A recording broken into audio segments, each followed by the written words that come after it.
Assalamualaikum warahmatullahi wabarakatuh. Bismillahirrahmanirrahim.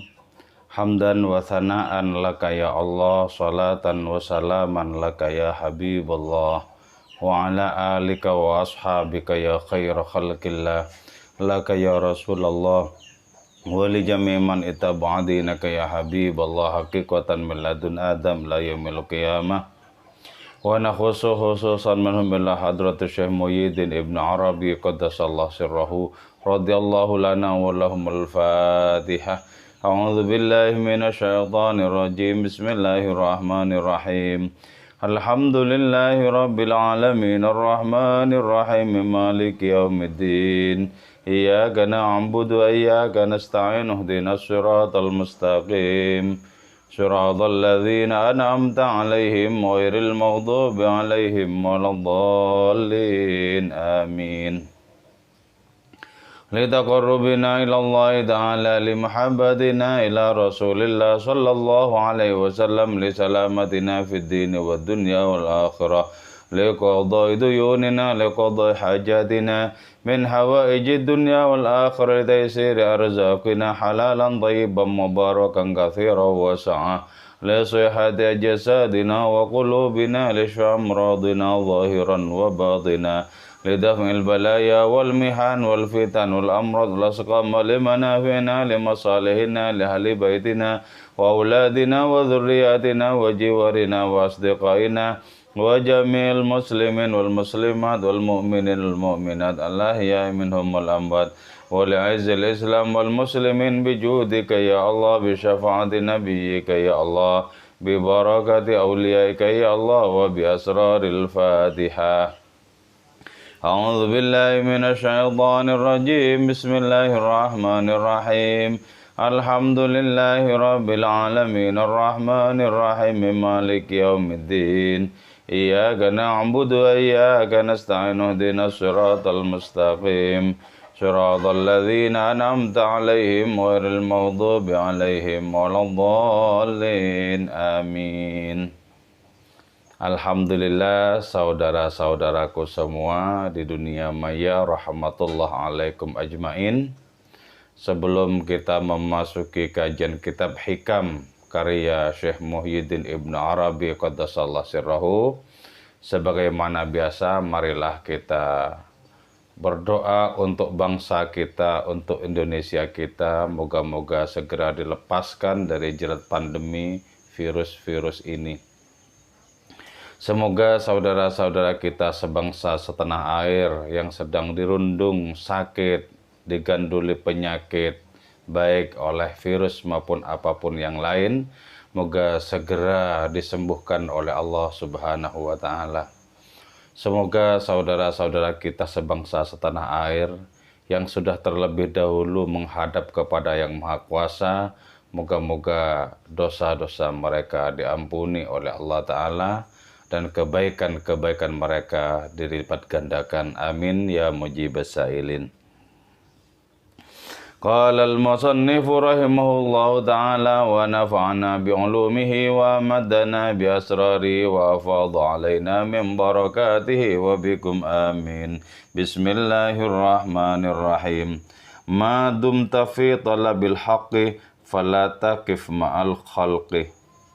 Oke ya. Ini makalah berkaitan dengan adanya pencarian kita terhadap asal-usul kita. Dan asal-usul kita itu tak lain adalah Allah Subhanahu wa Ta'ala. Jadi karena itu kita tidak bisa bernisbat tentang asal-usul ini kepada siapapun yang selain hadratnya. Dari sana kita berawal, dan ke sana pula kita pasti kembali.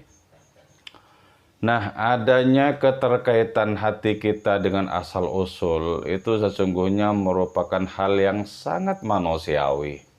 Kerinduan kita kepada asal-usul, kepada hakikat kampung halaman diri kita adalah hal yang lumrah dan sangat manusiawi. Yang tidak lumrah itu kalau di dalam diri kita tidak ada rasa kangen, tidak ada kerinduan kepada asal-usul itu. Nah, agama-agama diturunkan oleh Allah, nabi-nabi diutus oleh Allah Ta'ala untuk menjaga sifat manusiawi kita yang paling murni itu. Apa itu?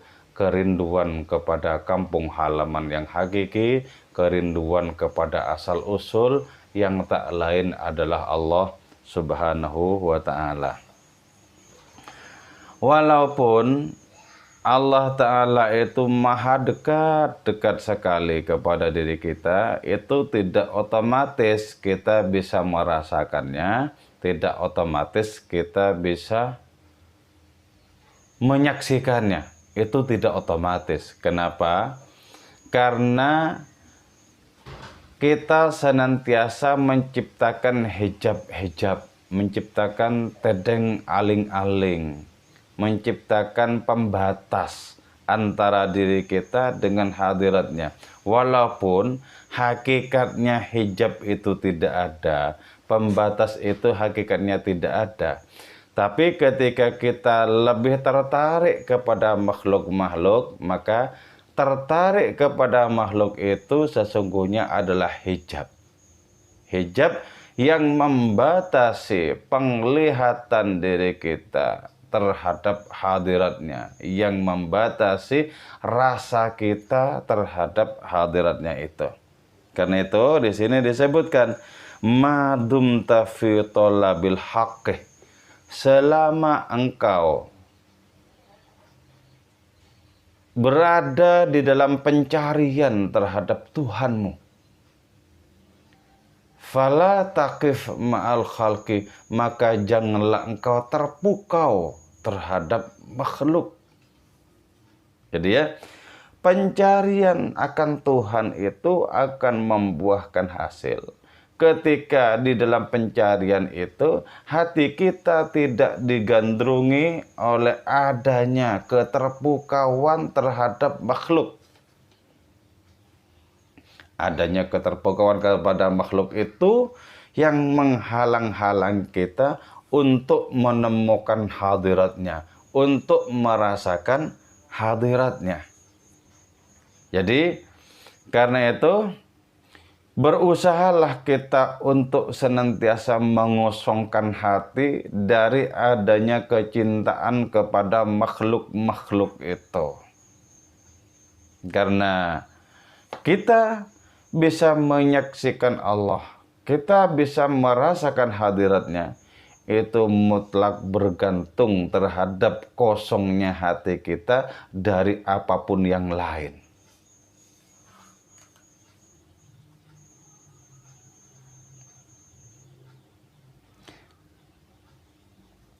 Nah, apapun yang disebut sebagai yang lain itu, dalam tanda kutip, itu seringkali menjadi tandingan bagi Tuhan. Jadi karena itu, ketika kita manusia lebih memilih gandrung kepada apapun yang disebut sebagai yang lain itu, walaupun hakikatnya ya tidak betul-betul yang lain. Karena itu merupakan pantulan dari wujudnya Allah Subhanahu wa Ta'ala, merupakan objek dari nama-nama hadiratnya. Nah, ketika hati kita lebih gandrung kepada yang lain itu, maka penglihatan kita menjadi tergelincir. Dan karena itu kita tidak bisa menyaksikan hadiratnya bersamaan dengan ketika kita menyaksikan, terpukau dan tertarik kepada yang lain-lain itu.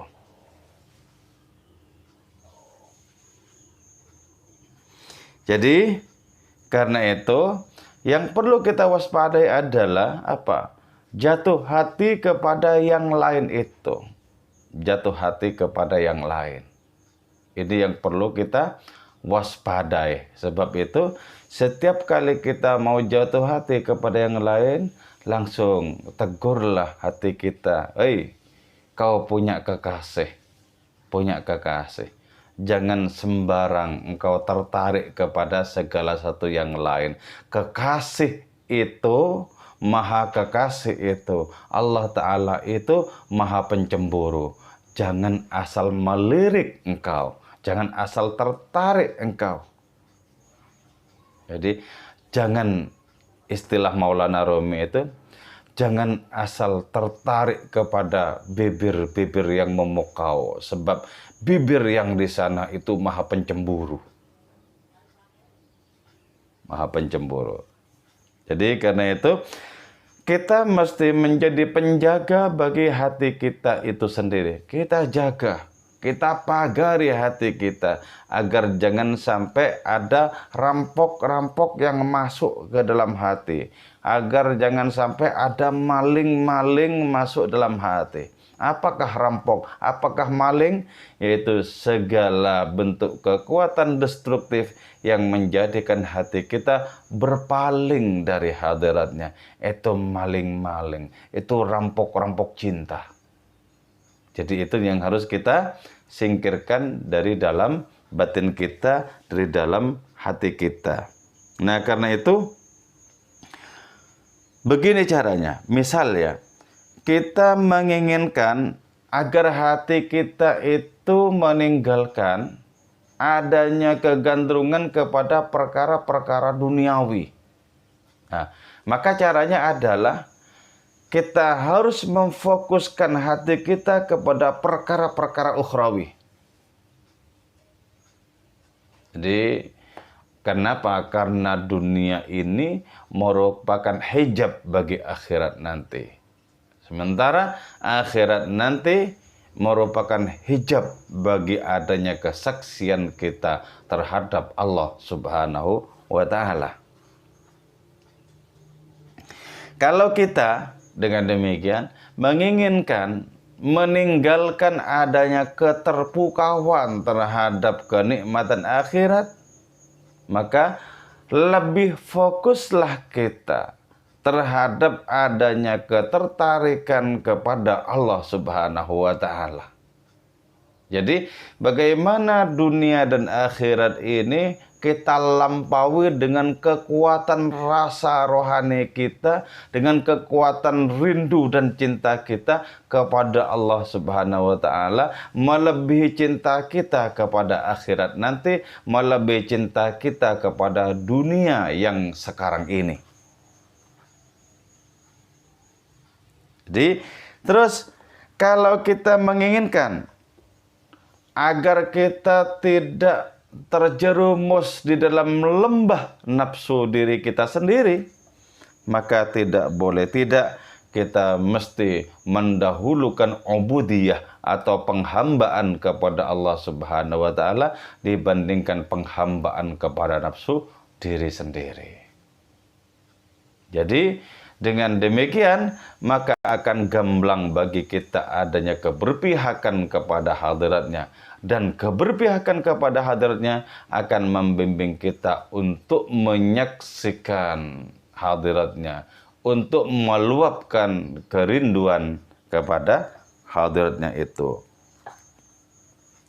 Nah karena itu ya, di dalam salah satu firman Allah Subhanahu wa Ta'ala kepada salah satu di antara nabi-nabi terdahulu, Allah berfirman, "In kunta tuhibbuni fakhruj hubbud dunya an qalbika fa innahu ma la yajtami'ani ma'an." Wahai Nabi, jika engkau mencintaiku, maka keluarkan dari dalam hatimu adanya kecintaan terhadap dunia ini.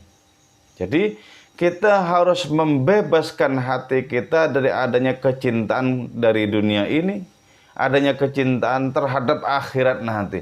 Kita harus membebaskan dari adanya kecintaan terhadap keduanya itu. Harus dibebaskan. Kenapa? Karena tidak mungkin bersekongkol adanya kecintaan kepada Allah di satu sisi dan kecintaan kepada dunia ini di sisi yang lain, itu enggak mungkin bersekongkol. Tidak mungkin bersekongkol. Jadi keluarkan dari hati kita, bebaskan hati kita dari kecintaan kepada seluruh dunia ini, dari kecintaan terhadap seluruh akhirat nanti. Maka kita dengan demikian akan menjadi husul kepada hadiratnya, akan menyaksikan hadiratnya. Nah, karena itu kata seorang sufi itu diungkapkan ya,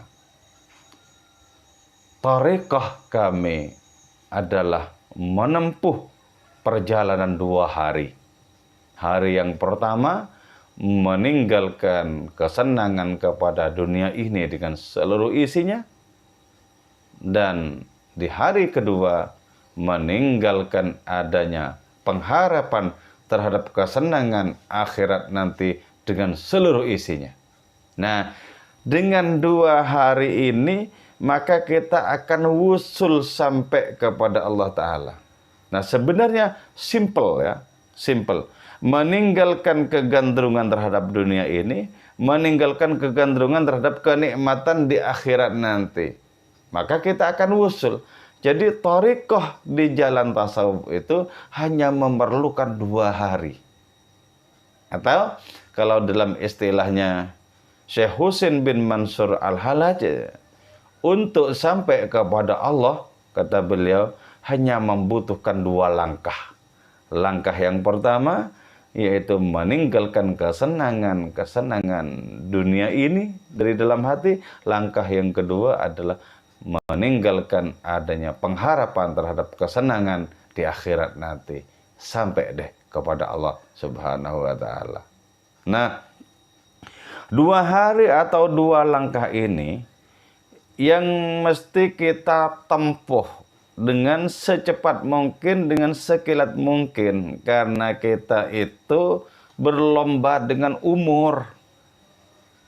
Apalagi di hari-hari ini ya, ketika kematian demi kematian datang mendadak dan kita sudah mengalami rasa terkejut berkali-kali. Jadi terasa sangat nyata bahwa dunia ini, kehidupan ini sedemikian fananya, sedemikian sebentarnya. Terasa nyata pula bahwa akhirat yang menanti itu betul-betul ada. Jadi kita berlomba dengan umur, karena itu bergegaslah secepat mungkin untuk membebaskan hati kita dari kegandrungan kepada dunia ini dan kegandrungan pada akhirat nanti.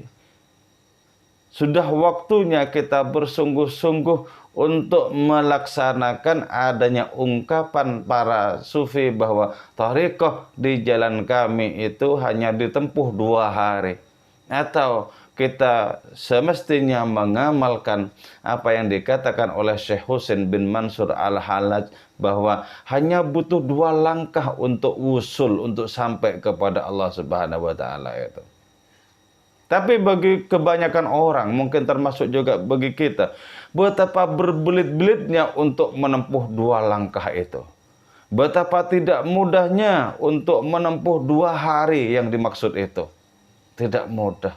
Jadi kita kalahkan nafsu kita, kemudian kita kalah lagi, kita tundukkan nafsu kita, kita kemudian kalah lagi, terus begitu. Ya, perlu kita pikirkan bagaimana langkah-langkah kita menjadi lebih efektif lagi bersamaan dengan semakin terkikisnya umur kita ini. Jadi karena itu, faman kana ma'al akwan fakaifa yashhadul mukawwin. Jadi, siapa orang yang terpukau terhadap adanya alam ciptaan, bagaimana mungkin dia bisa menyaksikan si pencipta itu? Jadi, kalau terpukaunya kepada alam ciptaan, maka otomatis orang itu berpaling dari penciptanya. Tapi kalau orang itu terpukau dengan penciptanya, secara otomatis orang itu mengatakan bahwa alam semesta ini hakikatnya tidak ada. Hakikatnya tidak ada. Hanya Allah yang betul-betul ada, yang mutlak ada. Jadi karena itu Jangan gampang kita tertarik terhadap adanya isi alam ciptaan ini. Belajarlah untuk lebih tertarik kepada hadiratnya, melebihi rasa tertarik kita kepada segala sesuatu yang lain. Nah, Allah Subhanahu wa Ta'ala itu tidak suka hati yang bercabang. Tidak suka. Yang dimaksud hati bercabang itu bagaimana? Hati yang berusaha di samping cinta segala sesuatu yang lain, hati itu juga berusaha untuk cinta Allah Ta'ala. Allah nggak suka. Sebab Allah Ta'ala itu tidak mau diduakan. Allah Ta'ala itu maha pencemburu. Selama di dalam hati kita manusia masih ada dualisme. Masih ada dualisme. Allah tidak suka terhadap hati yang seperti itu. Itu namanya disebut qalbul mushtarak. Ya. Hati yang terbagi-bagi. Nah, demikian pula Allah Ta'ala tidak suka adanya amalul mushtarak. Amal yang terbagi-bagi. Di samping amal itu untuk mendapatkan adanya segala sesuatu yang selain hadirannya, juga diperuntukkan untuk mendapatkan hadirannya. Itu amal mushtarak. Allah tidak suka juga begitu-begitu itu. Jadi karena itu, walaupun kita terlibat di dalam kehidupan sosial, pastikan hati kita itu transaksinya dengan Allah, bukan untuk menjulangkan pengharapan terhadap makhluk, terhadap sesama. Pastikan seperti itu. Sebab kalau masih mengharapkan adanya pamrih kepada sesama, itu disebut sebagai amal mushtarak. Jadi karena itu, pelongkan hati kita untuk hadirnya manakala kita beramal, termasuk juga kita beramal di dalam hubungan kita dengan sesama. Pelongkan hati kita untuk hadiratnya. Jadi dunia sosial kita adalah sarana untuk mempersembahkan amal kita murni kepada hadiratnya belaka.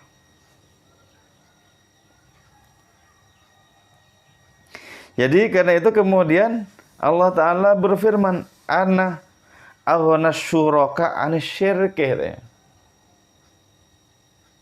Jadi Allah Ta'ala itu paling tidak membutuhkan adanya sekutu-sekutu itu. Paling tidak membutuhkan. Allah satu-satunya di bidang segala-galanya. Jadi kalau misalnya Allah Ta'ala mengutus nabi-nabi, bukan karena Allah Ta'ala membutuhkan nabi-nabi itu, sama sekali tidak. Itu murni karena Allah Ta'ala memberikan karunia yang lebih besar kepada nabi-nabi dibandingkan kepada orang-orang kebanyakan. Kalau Allah Ta'ala memberikan tugas-tugas tertentu kepada para malaikat, bukan Allah Ta'ala membutuhkan bantuan malaikat, bukan Allah Ta'ala tidak sanggup untuk mengerjakannya sendiri. Toh kekuatan malaikat itu hakikatnya adalah kekuatan Allah Ta'ala juga. Itu semata-mata untuk memuliakan para malaikat yang diberi tugas-tugas itu. Jadi, karena itu, adanya seseorang ya yang menyekutukan Allah itu disebut sebagai apa? Ajhalul jahli. Syirik itu adalah induk dari segala kebodohan. Jadi Allah Ta'ala itu tidak membutuhkan sekutu. Sebab yang membutuhkan sekutu itu mesti memiliki kekurangan dengan membutuhkan sekutu itu. Allah yang tidak memiliki kekurangan sedikit pun tentu tidak memerlukan adanya sekutu. Bukti bahwa Allah Ta'ala itu maha, Tuhan itu adalah maha segala-galanya, yaitu adalah tidak membutuhkan sekutu itu. Sama sekali tidak. Tidak. Jadi Allah mengangkat makhluk-makhluknya dari kalangan para malaikat, dari kalangan manusia, itu bukan karena Allah Ta'ala membutuhkan bantuan mereka, bukan karena Allah Ta'ala membutuhkan sekutu dalam melaksanakan tugas-tugasnya. Tidak. Itu murni untuk memuliakan mereka. Yang andaikan tanpa mereka Allah Ta'ala tetap tak terkurang kemahaannya sedikit pun. Tidak terkurang kemahaannya sedikit pun. Jadi karena itu ya, lapangkan batin kita, luaskan batin kita dengan hanya adanya kesiapan menampung Allah Subhanahu wa Ta'ala, maka hati kita itu akan sanggup untuk disemayami oleh hadiratnya itu. Nah, tentu saja Allah bersemayam di hati kita bukan berarti Allah berada di dalam badan kita. Bukan. Bukan. Maha suci Allah Ta'ala dari menempati dan membutuhkan adanya ruang untuk ditempati. Maha suci. Tidak. Jadi apa yang disebut sebagai qalbu itu murni. Itu sifatnya rohani. Sifatnya rohani. Bukan terutama tertuju kepada segumpal darah. Itu tuh bukan. Bukan ya. Tapi ada keterkaitan, ada hubungan antara hati rohani dengan segumpal darah. Iya, ada. Ada. Tapi bukan di segumpal darah itu Allah Ta'ala bersemayam. Bukan.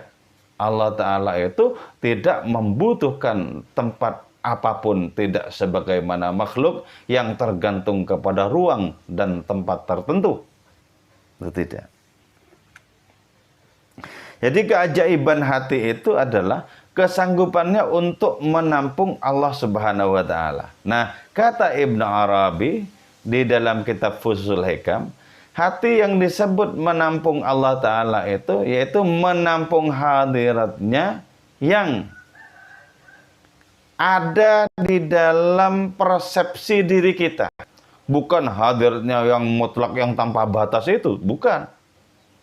Bukan. Jadi yang bisa ditampung itu wahidiyahnya Allah, bukan ahadiyahnya. Sebab wahidiyahnya Allah itu adalah keesaannya di dalam persepsi diri kita. Kalau ahadiyah Allah Ta'ala itu adalah keesaannya yang tak terjangkau oleh pikiran manusia paling jenius sekalipun.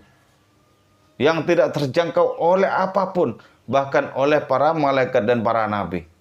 Tidak terjangkau. Itu ahadiyahnya yang tidak terjangkau. Jadi yang bisa ditampung oleh hati manusia yang bersih itu adalah wahidiyahnya. Keesaan Allah Ta'ala yang bisa ditampung oleh persepsi manusia, oleh pengalaman-pengalaman rohani manusia.